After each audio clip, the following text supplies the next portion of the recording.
Hello and welcome to In Depth. I'm Tina Jha. India is all set to launch its second lunar mission Chandrayaan 2 in July this year. According to the Indian Space Research Organization, all the modules are getting ready for Chandrayaan 2 launch during the window of 9th to 16 July 2019. The moon landing is likely to be around the 6th of September, nearly 2 months after the launch, close to the lunar South Pole.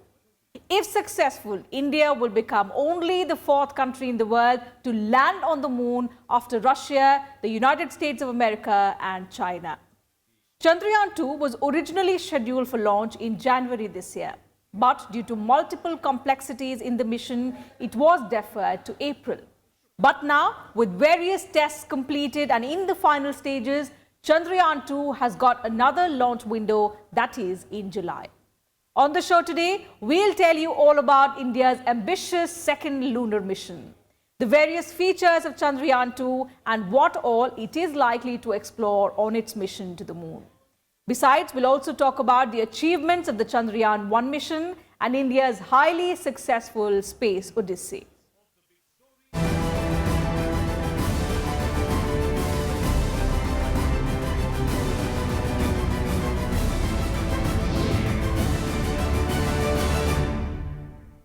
Chandrayaan 2 is a fully indigenous mission that comprises 3 modules, an orbiter, a lander named Vikram and a rover named Pragyan.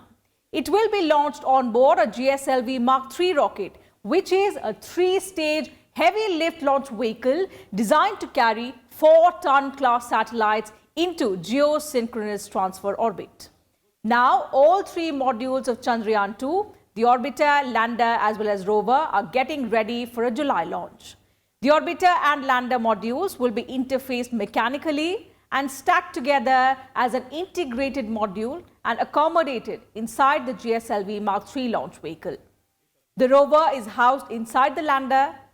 The integrated module will reach the moon's orbit using orbiter propulsion module after its launch into Earth-bound orbit by GSLV Mark III. After the launch, it might take 35 to 45 days to reach the moon. And that's why the moon landing date is expected to be the 6th of September. Once Chandrayaan 2 reaches the lunar orbit, the lander, Vikram, will separate from the orbiter and soft land at the predetermined site close to the South Pole.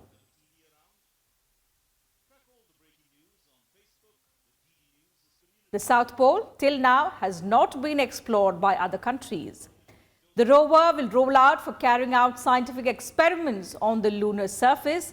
Instruments would also be mounted on the lander and orbiter for carrying out scientific experiments. After analyzing the content of the lunar surface, the rover will send data as well as images back to the Earth through the orbiter within 15 minutes. So altogether, there will be 13 payloads in the spacecraft, 3 payloads in rover Pragyan and 10 payloads in lander Vikram and orbiter.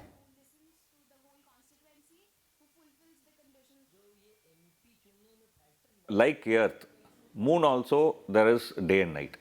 But the only difference is that in the moon, in a particular point, the day may last as long as 15 days. And the night may last as long as 15 days. So there is a 15-day long day and 15-day long night. So if I choose a given point and if assume that it's at night time, landing there is going to be of no use, right? Because there will be no light and we can't take any photograph. I mean, we can't do many other spectral studies, many studies we cannot do. So you need sunlight. I mean, so you want to land when the place where you want to land is facing daytime. So basically, if you are looking at mineralogy mapping, you are using a remote sensing method to say that in this particular part of a moon, perhaps there is iron. Let's say, for example, there is iron. But how do you know that it's actually iron? So you have something in remote sensing what is called as ground truthing. That is, you land in that place, check in few areas and find out whether your remote sensing data exactly matches with your interpretation. So your ground truth actually matches with your interpretation. Then you make a generalization that in the rest of the moon also, it's hold good in the same way, right? So you need to have some kind of a ground truthing to ensure that our remote sensing is given as a right kind of detail. So that's what this is going to do. That's why you also have a rover. According to news reports, the launch of Chandrayaan 2 was postponed further to July in the backdrop of Israel's unsuccessful attempt to land on Moon. Israel's Bereshit spacecraft crashed during lunar landing on 11th of April this year. So ISRO is cautious about Chandrayaan 2, which is its first mission to land on any celestial body.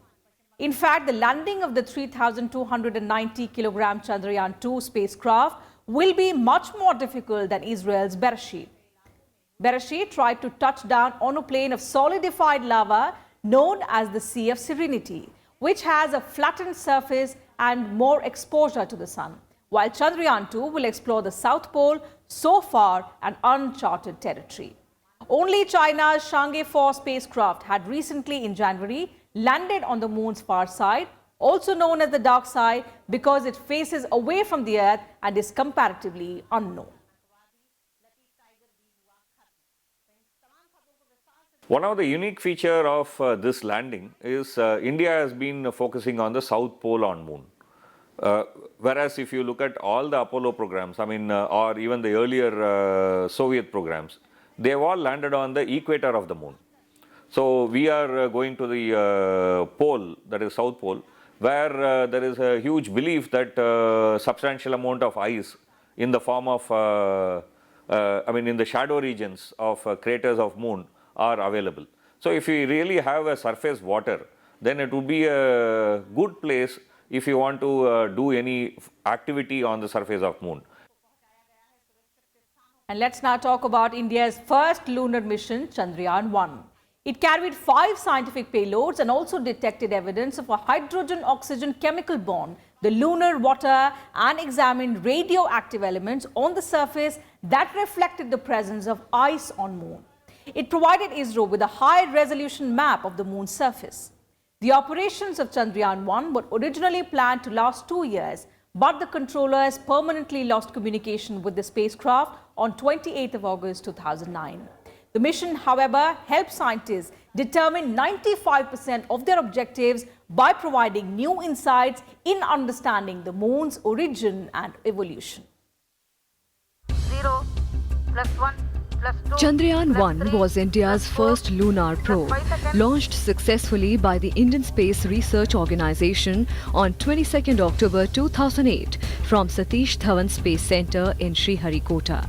It was an unmanned spacecraft weighing 1,380 kilos with onboard power of 700 watts, launched from PSLV C-11 launch vehicle.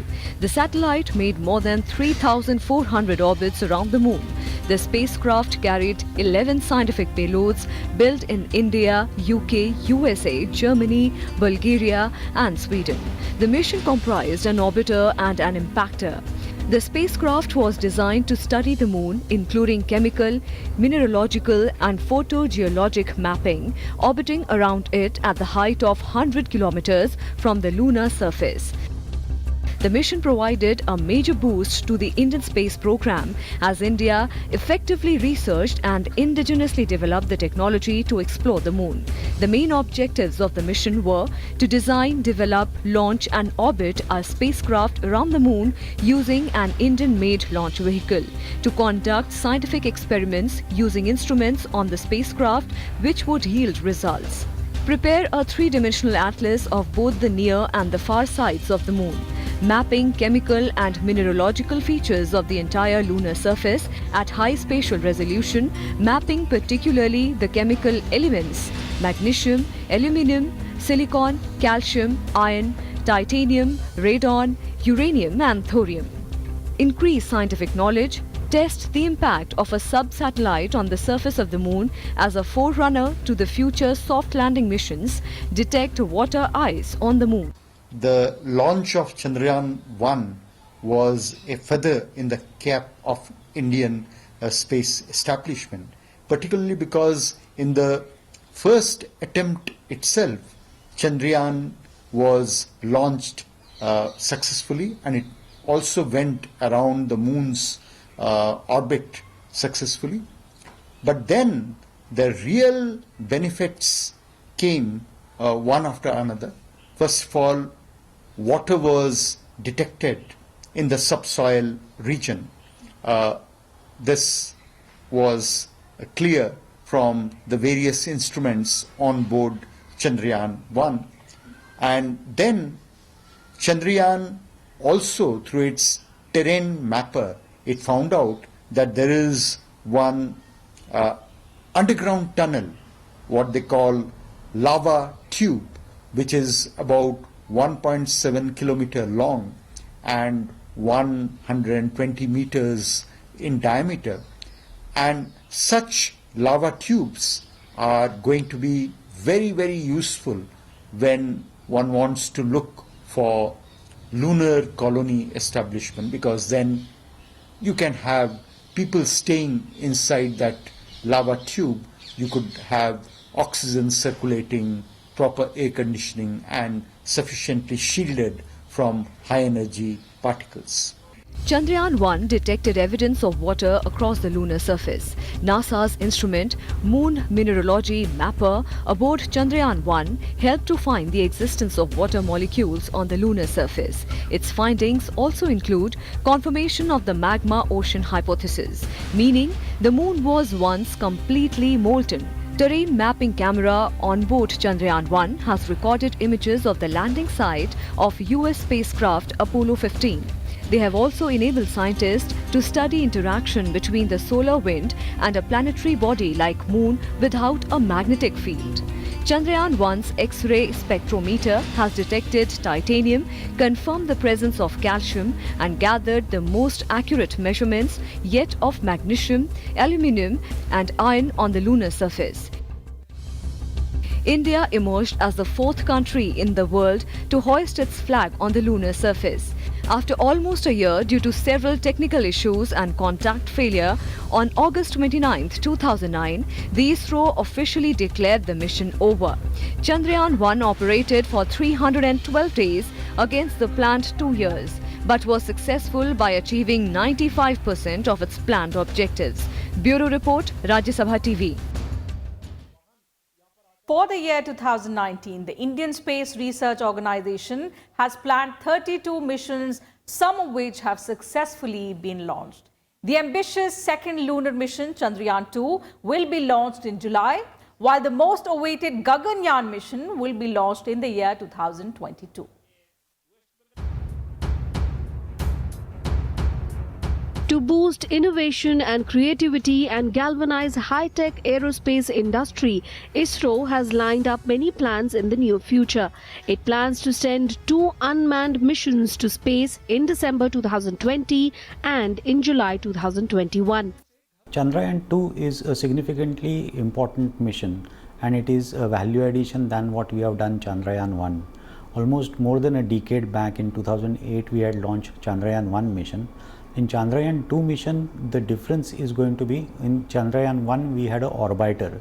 So that means the satellite was revolving around 100 kilometers away from the moon's surface and taking all the observations and the photographs. As far as Chandrayaan 2 mission is concerned, it will be consisting of 3 parts. One is an orbiter, rover and a lander. So rover and a lander system will be landing on the surface of the moon, and that is the critical aspect of it, that for the first time Indian made rover and a lander will be landing on the moon's surface. India's second lunar mission will land a rover on the moon. Till now, only the US, Russia and China have been able to soft land spacecraft on the moon's surface. Under this lunar mission, ISRO will for the first time attempt to land a rover on the moon's south pole. The complex mission will comprise of an orbiter, lander and rover. The Chandrayaan 2 spacecraft will be launched by GSLV Mark II. The mission will encourage new experiments by the use and testing of new technologies. Chandrayaan 2 mission, costing nearly 800 crore rupees, is an advanced version of the previous Chandrayaan 1 mission that was launched about 10 years ago. India's maiden human spaceflight program Gaganyaan's activities would also go full steam to accomplish the various development and qualification milestones during this year. ISRO is preparing to send an astronaut into space in the year 2022 on board the Gaganyaan. Gaganyaan is an Indian crewed orbital spacecraft intended to be the basis of the Indian human spaceflight program. The spacecraft is being designed to carry 2 to 3 people. Gaganyaan will be launched on ISRO's biggest rocket, the GSLV Mark III, from Sriharikota. ISRO is also aiming to reinstate its microwave remote sensing capability through the Radar Image Satellite series and attain operational geo-imaging capability through the GSAT or the Geo-Imaging Satellite series. It is also planned to progressively improve the payload capability of GSLV and its variants. The country would meet the high output bandwidth requirement of Digital India and also in-flight connectivity with the launch of GSAT-20. On the application side, crop production estimation would be enhanced to cover 10 additional crops and also provide vital inputs for water and energy security. With inputs from Anu Diwan, Bureau Report for Rajya Sabha TV. And let's now talk about India's space journey. It was on 21st of November 1963 that a small rocket took off from Tumba on the outskirts of Thiruvananthapuram, announcing the birth of the modern space age in India. Since then, India has crossed several milestones with its space program. Take a look at all the missions successfully launched by ISRO since its inception.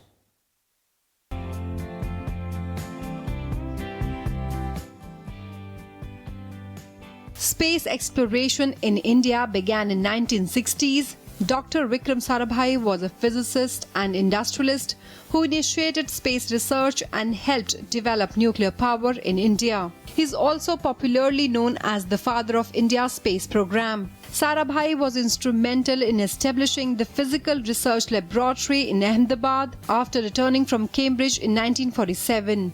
India launched its first sounding rocket from Tumba near Thiruvananthapuram, Kerala on 21st November 1963, marking the beginning of the Indian space program. It was in 1962 that the Indian National Committee for Space Research was set up. It laid the foundation of Indian Space Research Organization in 1969. After setting up ISRO, the government constituted the Space Commission. It established the Department of Space in June 1972 and brought ISRO under the Department of Space in September 1972. India launched its first satellite Aryabhat in 1975 and then in 1979 Bhaskar 1 was launched.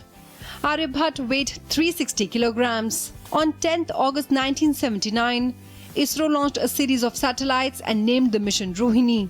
The Rohini series had 4 satellites, all launched by the Satellite Launch Vehicle, and 3 that made it successfully to the orbit. Then Aryan Passenger Payload Experiment or RAPPLE was ISRO's first indigenous experimental communication satellite. It was launched on June 19, 1981. ISRO took a huge step by developing telecommunication satellite. The Indian National Satellite or INSAT system is one of the largest domestic communication satellite systems in Asia-Pacific region with 9 operational communication satellites placed in geostationary orbit. It was commissioned in 1983. On August 30th, 1983, the INSAT-1B satellite was launched. Full operational capability was achieved in October 1983. Rakesh Sharma made history by becoming the first and only Indian to travel to space in a Soviet rocket that was launched on April 2nd, 1984. Then on 17th March 1988, ISRO launched its first remote sensing mission, IRS-1A. It was a part operational, part experimental mission to develop Indian expertise in satellite imagery. The first multi-purpose satellite, INSAT-2A, built by India, was successfully operationalized in August 1992. INSAT-2A-B of the INSAT-2 series of satellites was launched on July 23, 1993. These are all multi-purpose satellites for telecommunication. On 29 September 1997, ISRO launched its first fully operational satellite abroad, a locally developed rocket. India's Polar Satellite Launch Vehicle or PSLV slid into orbit an Earth imaging satellite after a textbook lift-off from Sriharikota Island. Kalpana 1 was the first dedicated meteorological satellite launched by ISRO using PSLV on September 12, 2002. Then ISRO launched GSAT-3, also known as EduSat, a communication satellite, on 20th September 2004. EduSat is the first Indian satellite built exclusively to serve educational sector. On December 22, 2005, ISRO successfully launched INSAT 4A from the European Ariane 5G launch vehicle of Arianespace. With 12 high-power Ku-band transponders, INSAT 4A was the first satellite to meet the requirement of direct-to-home television services, apart from carrying 12 C-band transponders to augment the INSAT capacity for communication and TV services. And with successful launch of Chandrayaan 1 on October 22, 2008, ISRO's historic moon mission began. It was sent in space through PSLV C-11. ISRO had another major success on July 1, 2013, when it launched IRNSS-1A navigation satellite. Along with this, India has stepped in to make its GPS system on the lines of America. It was on 5th November 2013 when India successfully launched its Mars Orbiter mission or Mangalyaan, a space probe orbiting Mars since 24 September 2014. The 350-ton Mangalyaan was scheduled to orbit Earth for nearly a month, building up the necessary velocity to break free from our planet's gravitational pull. The total cost of the project was 450 crore rupees, 1/6 of the cost of a Mars probe set to be launched by NASA in 13 days. IRNSS-1I was the 8th navigation satellite to join the IRNSS space segment launched by the ISRO in April 2018. That Mangalyaan is one of the great achievement because at the cost it was launched and the way it was launched and in terms of the payload also, means the weight of the satellite and its capabilities. It is a big achievement and whole of the world is astonished because how India can launch such a large satellite at such a low cost. On February 15, 2017, ISRO wrote a new chapter in the history of space research by creating a world record of launching 104 satellites simultaneously through PSLV C-37. It was the 38th successful mission of PSLV in a row. The total weight of all the 104 satellites carried on board PSLV C-37 was 1,378 kgs. PSLV C-37 blasted off first from the launch pad at the Satish Dhawan Space Center and first injected Carosat-2 series satellite into orbit, followed by the other 103 nanosatellites, including 96 from the US, in a gap of about 30 minutes. The GSLV Mark III, the heaviest rocket ever made by India and capable of carrying large payloads, was launched from Sriharikota on June 5, 2017. GSLV Mk3 was designed to carry 4-ton class of satellites into geosynchronous transfer orbit, which is about twice the capacity of GSLV Mark II. At the same time, India has made its place in the field of space technology as the world's #1 leading nations. On June 29, 2017, ISRO launched GSAT-17, the heaviest satellite ever, weighing 3,477 kgs. On January 12, 2018, ISRO successfully launched 31 satellites in a single flight. The PSLV carries 31 satellites in total from countries including India and 6 other countries. ISS, weighing about 380 kgs, was launched on November 29, 2018. It is an Earth observation satellite. Primary goal to provide hyperspectral imaging services to India for a range of applications in agriculture, forestry as well as defense. On December 19, 2018, GSAT-7A was successfully launched. It is ISRO's 39th geostationary satellite carrying communication transponders. ISRO launched Kalamsat V2 on January 24, 2018. It is a communication satellite built by the students of Space Kids India for ham radio transmission, a form of wireless communication used by amateurs for non-commercial activities. ISRO successfully launched EMISAT satellite along with 28 satellites from Sriharikota on 1st April 2019. Bureau Report, Rajya Sabha TV.